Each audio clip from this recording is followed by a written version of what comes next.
একটা অবাক করা হাদিস শোনায়। ফাতেমা এমন একজন বউ ছিলেন যিনি তার স্বামীর কাছে কোনো আবদারি করতেন না, কোনো কিছু চাইতেন না। তো একদিন স্বামী আসছে আলী, এসে বলছে, এই ফাতেমা, তুমি আমার কাছে কোনো কিছু চাও না কেন? কিচ্ছুই চাও না, আমি চাই তোমাকে দিতে, তুমি নিতেই চাও না। আজকে তুমি এমন একটা কিছু চাইবা যেটা খাওয়ার জিনিস হবে, আমি তোমাকে নিয়ে এসে খাওয়াবো, আমি তোমাকে নিয়ে এসে। তো ফাতেমা বলছেন, না দরকার নাই। কি দরকার?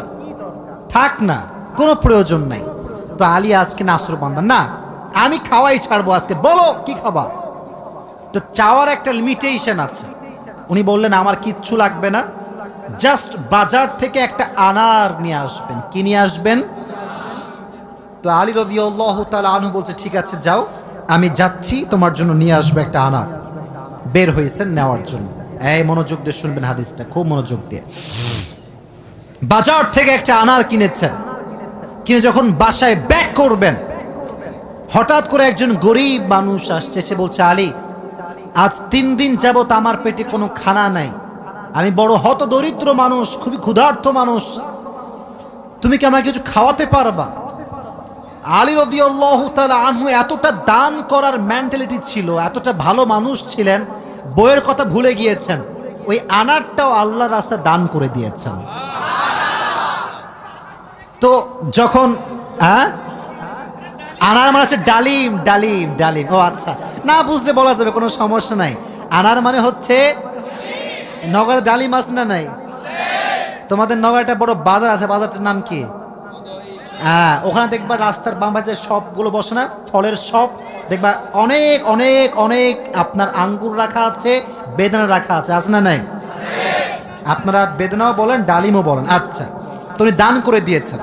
তো যখন দান করে দিয়েছেন, হঠাৎ করে মাথায় আসছে, তো কার জন্য ছিল? ফাতেমার জন্য। বলেন, কার জন্য ছিল? তো মনটা খারাপ যে জীবনে বউ একবার চাইলো, তাও খাওয়াইতে পারলাম না, মানুষকে দিয়ে দিলাম। বাসায় আসছে, মনটা খুবই খারাপ। তো বউয়ের ভালোবাসা কাকে বলে খুব ভালো করে বুঝবেন। আলী যখন গেটটা খুলেছে, ফাতেমা যখন আলীর চেহারার দিকে তাকাইছে, বলছে, আলী, নিশ্চিত তুমি আমার বেদনা, আমার ডালিম তুমি আল্লাহর রাস্তায় দান করে দিয়েছো। সুবহানাল্লাহ পড়ে। তো বলছে ফাতেমা, আসলেই তাই, আমি দান করে দিয়ে আসছি। তো বলছে, আলী, তুমি যদি আমার জিনিসকে আল্লাহর রাস্তায় দান করে খুশি হও, আমি ফাতেমা তাতেই খুশি হয়ে গেলাম। অবাক করা বিষয় দেখেন, হঠাৎ করে একজন মানুষ বাসার গেটে নক করেছে, এই কেউ কি আছে বাসায়? গেট খুলেছে, তো দেখছে গেটের বাইরে দাঁড়িয়ে আছে একজন সাহাবী, তার নাম হচ্ছে সালমান ফারসি। তার নাম কি? এদিকে পেছনে কিয়ামত হয়ে যাক, তোমরা আমার দিকে তাকাও। তার নাম কি? সালমান ফারসি। বলছে, কি হয়েছে আপনার, হঠাৎ করে আপনি আমাদের বাসায় আসছেন? বলছে, নবীজি তোমার জন্য 9টি আনার হাদিয়া পাঠিয়েছেন। আপনার সুবহানাল্লাহ পড়তে পারলেন না? কয়টি আনার? আরো জোরে। তো আলী বলছেন, নো, এটা আমার না, এটা আমার হতে পারে না। সালমান ফারসি বলছে, কেন? এটা তোমার জন্য পাঠিয়েছে। আলী বলছে, ভালো করে চেক করো, এটা আমার জন্য হতে পারে না। বলছে, কেন?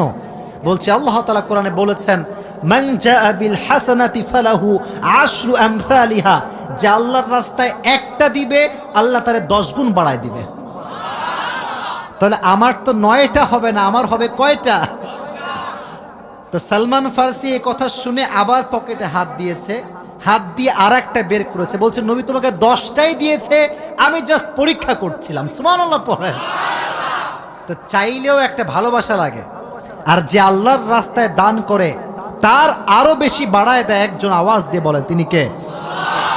আর একটা রিওয়ায়াত বলি, একদিন ফাতেমা রাদিয়াল্লাহু তাআলা আনহা সুতা বিক্রি করলেন। কি বিক্রি করলেন? সুতার দাম হচ্ছে 6 দিরহাম। কয় দিরহাম?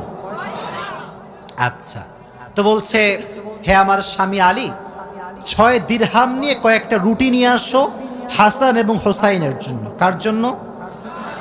হাসান এবং হোসাইন কার সন্তান? ফাতেমা এবং আলীর সন্তান। তো অবাক করে একটা রেওয়ায়াত, আমি জাস্ট গতকালকে এটা পড়লাম, এটা আমি আগে জানতাম না। তো বের হয়েছে বাসার থেকে রুটি কিনবার জন্য। কি কিনবার জন্য? রুটি কিনে ফেলেছে। Just he was coming back to home, বাসায় আসছিলেন। হঠাৎ করেই গরিব আসছে, অসহায় মানুষ। আলী, কিচ্ছু নাই পেটে খাওয়ার মতো, তুমি কিছু দিতে পারবা? আলীর মনোমাইন্ড এতটা বড় ছিল, যা কিনতে গিয়েছিল ফ্যামিলির জন্য ওইটাও আল্লাহ রাস্তায় দান করে দিয়েছে। জোরে সোরে পড়ুন সুবহানাল্লাহ। সন্তানের জন্য খাবার আপনি কিনেছেন, কিন্তু দান করে দিয়েছেন, কিন্তু ভেতরে একটা কষ্ট আছে না নাই?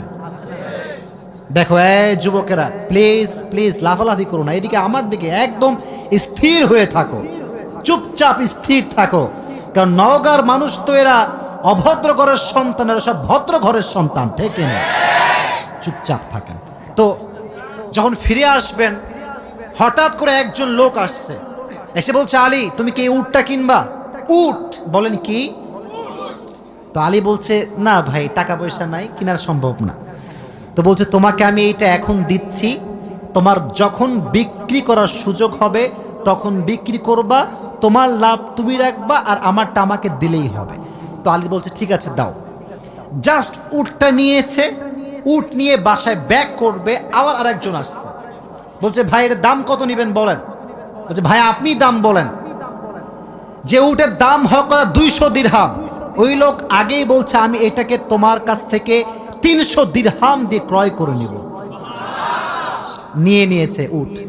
তাহলে আগে ছিল মাত্র কয় দিরহাম, এখন তিনি কয় দিরহামের মালিক হয়ে গেলেন? সুবহানাল্লাহ পড়তে পারলেন না? এখন এই যে 300 দিরহামের মালিক যাকে দিবে, লভ্যাংশ খুঁজে পায় না। কই গেল লোকটা? লোক আর খুঁজে পায় না, না পেয়ে বাসায় আসছে। যখন গেট খুলেছে, গেট খুলেই দেখছে নবীজি তার বাসার ভেতরে বসে আছে। বলছে, আলী আজকের ঘটনা তুমি বলবা নাকি আমি বলবো? বলছে, নবী আপনিই বলেন। বলছে, তোমার কাছে সর্বপ্রথম যিনি উট বিক্রি করেছিলেন তিনি আর কেউ নন, তিনি হচ্ছেন জিবরাইল। আর যিনি ক্রয় করেছেন 300 দিরহাম দিয়ে, সে কোনো মানুষ নয়, তিনি হচ্ছেন ইসরাফিল। কেন নবী, এটা কেন আমার সঙ্গে হলো? বল, তুমি যে নিজে না খেয়ে মানুষকে খাওয়াইছো, এটা আল্লাহর কাছে বড্ড ভালো লেগেছে। তো আল্লাহ তোমার এত বেশি বাড়ায় দিয়েছে যে তুমি কল্পনাই করতে পারো না। সুবহানাল্লাহ পড়েন। তাহলে প্রিয় ভাইয়েরা, আল্লাহর রাস্তায় দান করার জন্য আলী এবং ফাতেমার থেকে শিক্ষা নেওয়ার দরকারটা আছে না নাই? যতটুকু পারি নিজেও খাবো, মানুষকেও দিব। নিজে খাবো, মানুষকে দিব না, এটা স্বার্থপর ছাড়া কিচ্ছু হতে পারে না। আমরা স্বার্থপর হব না, ভালোবেসে যাব। আল্লাহ ভালোবাসার মন আমাদের দান করুক, পড়না আমিন। আর একটা হাদিস, আচ্ছা বলেন তো পরিবারের, আচ্ছা এখানে সব যুবক আমার মনে হয় আমরা মধ্যবিত্ত পরিবারের সন্তান, ঠিক আছে না প্রিয় ভাইয়েরা? শোনেন একটা কথা বলি, অনেক সময় অনেক যুবকের মন খারাপ হয় যে হুজুর শখের একটা R15 নাই, শখের একটা আইফোন নাই, ঠিক আছে না প্রিয় ভাইয়েরা? শখের একটা গাড়ি নাই, শখের একটা বাড়ি নাই। অনেকের এটা কষ্ট থাকে, না বললে হবে না, এটা মানুষ হিসেবে কষ্ট লাগে, ঠিক আছে, কিন্তু মাথায় রাখবা, এদিকে হাদিস বলছি, গরিবরা, মধ্যবিত্তরা বড়লোকের চাইতে 500 বছর আগেই জান্নাতে প্রবেশ করবে। এবার খুশি না বেজার? এবার হাদিস শোনা। হঠাৎ করে একদিন আলী এবং ফাতেমার ঘরে এতটা অভাব, ভাত নাই, চাল নাই, ডাল নাই, কিচ্ছু নাই, একেবারে 3 দিন যাবত না খাওয়া। কয়দিন? এটাই কম মনে হচ্ছে আপনার কাছে? কম না বেশি? আপনি বিশ্বাস করেন, আজকালকার যুবকরা বডি বিল্ডিং করে, ইভেন তার 6 প্যাক বডি আছে, কিন্তু রোজা রাখতে চায় না। এই এলাকায় মনে হয় নাই? খবর লাগাবেন না, আপনার ভাবিও রোজা রাখে না, খবর লাগায় না। বলবেন যে ভাবি হোয়াট ইজ দিস, রোজা রাখেন না? এখন বলছি বাবা গায়ে শক্তি নাই, দুর্বল। একদিন এক যুবককে বললাম, কি রে তুই আমার ওয়াজ শুনিস না? বলছে অবশ্যই শুনি। তাই রোজা রাখিস না কেন? বলছে যে ভাই রোজা রাখলে বডি কমে যাবে। নাউজুবিল্লাহ পড়তে পারলেন না প্রিয় ভাইরা? কয়েকদিন যাবত না খাওয়া। এবার আলী রাদিয়াল্লাহু তাআলা আনহু বাধ্য হয়ে গিয়েছেন, আর পারছেন না। বলছে ফাতেমা যাও, বাবার কাছে যাও, বলো আব্বাজান বাসাতে খাবার মতো কিছু নাই, আপনার কাছে কিছু হবে খাওয়ার মতো? আহা, ফাতেমা যখন ঘরে আসছেন, নবীজি ঘর খুলে দিয়েছেন। দেখেন বাবা এবং মেয়ের ভালোবাসা কত সুন্দর। ফাতেমা বলেন নাই যে আব্বাজান কিছু লাগবে।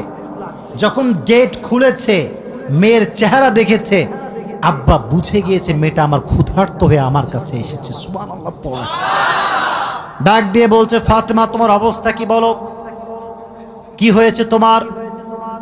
ফাতেমা রাদিয়াল্লাহু তাআলা আনহা ডাক দিয়ে বলছে আব্বাজান আজ 3 দিন যাবত আমাদের বাসায় কোনো ভাত নাই, ডাল নাই, চাল নাই, গোস্ত নাই, কিচ্ছু নাই। আমি আপনার কাছে একজন ক্ষুধার্ত নারী হয়ে এসেছি কিছু নেওয়ার জন্য। তো নবীজি বলছেন এই যুবকেরা এদিকে তাকাও। বলছে ফাতেমা আমার কাছে 5টা বকরি আছে, 5টা দোয়া আছে। 5টা বকরিও আছে, 5টা ধামরাটের ভাইয়েরা 5টা দোয়া আছে, 5টা বকরি আছে। তুমি কোনটা নিতে চাও? Which one you want select? তো ফাতেমা বলছে নবী হে আমার বকরি লাগবে না, আমাকে দোয়া শিখাই দিলেই হবে। পরীক্ষায় পাস। দোয়াটা আমার সঙ্গে সবাই পড়েন, সকলে আমার চোখে চোখ রাখেন, সবাই পড়েন ইয়া আউয়ালাল আউয়ালিন ইয়া আখিরাল আখিরিন ইয়া যাল কুওয়াতিল মাতিন ইয়া রাহিমাল মাসাকিন ইয়া আরহামার রাহিমিন। আমি জানি যে এটা এখনই মুখস্থ করা সম্ভব না, তবে এটা আগামীকাল কোথায় যাবে? মাশাআল্লাহ, সার্চ করবেন, ডাউনলোড দিবেন, এখানে কাট করে নিয়ে আসবেন। এই দোয়াটা you have to repeat after me, বারবার বারবার বারবার। নবীজি বলেছেন এই দোয়া যে যত বেশি পড়বে তার রিজিকে বরকত তত বেশি বেড়ে যাবে। এই দোয়াটা আমরা বেশি বেশি পাঠ করব তো ইনশাআল্লাহ। এবার ফাতেমা আলীর কাছে ব্যাক করেছে। আলী বলছে ফাতেমা তোমার হাতে গোস্ত কোথায়, ভাত কোথায়, খাবার কোথায়? তোমার হাত তো খালি, কোথায় আমার খাবার? তুমি তো খালি হাতে ফিরে এসেছো। বলছে আলী আমার হাত খালি না, আমার হাত ভরপুর আছে। বলছে কিভাবে?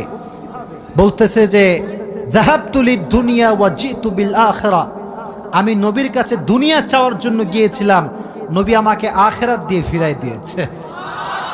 আমি আখিরাত নিয়ে তোমার কাছে এসেছি। তো আলী এবার নিজেই আসছে। ডানের যুবকরা কিরে আমার দিকে তাকাও। এবার নিজে কে আসছে? আলী। পরে এবার কে আসছে? নবী হে অভাব, খাবার দাবার কিচ্ছু নাই। নবী এবার সংখ্যা বাড়ায় দিয়েছে। বলছে আমার কাছে 5000 বকরি আছে আর 5টা দোয়া আছে, তুমি কোনটা চাও? আলী বলছে নবী 5000 বকরি নয়, 5টা দোয়া হলেই চলবে। কতটা আল্লাহর উপরে ভরসা চিন্তা করেন। আমার মতো আপনার মতো মদন হইলে আগে বকরি দেন, তারপর দোয়া দেখা যায়। ঠিক কিনা যুবক ভাইরা বলো? শুধু এইটা, বিপদে পড়লে মানুষ সুদও খায়, ঘুষও দেয়। আল্লাহর উপরে ভরসা করে কিছু থামবে, দোয়া করবে, তাহাজ্জুদ পড়বে, এই সবর মানুষের মাঝে নাই। ঠিক কিনা যুবক ভাইরা বল? এজন্য আমাদের অভাব আসলে, দুঃখ আসলে আমরা ভরসা করব একজনকে। আওয়াজ দিয়ে বলেন তিনি কে?